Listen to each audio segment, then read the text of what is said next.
لتهتمي ببشرتك وتحافظي عليها يمكنك استعمال مواد طبيعية فعالية الطريقة الموجودة في هذا الفيديو يرجع لمادة البيوتين الموجودة في مكوناتها والتي تجدد خلايا البشرة وتعيد لها المرونة وتساعدها على محاربة الشيخوخة والتجاعيد وعلامات التقدم في العمر. نحتاج في هذه الطريقة الرائعة إلى أرز، زيت اللوز الحلو، زيت البابونج، وياغورت طبيعي أو لبن زبادي.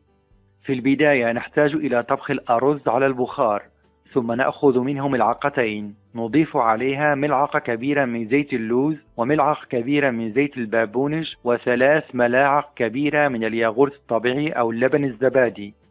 تمزج المكونات حتى نحصل على خليط متجانس. يوضع هذا الماسك على البشرة ويترك 30 دقيقة ثم يغسل. يستعمل مرتين في الأسبوع.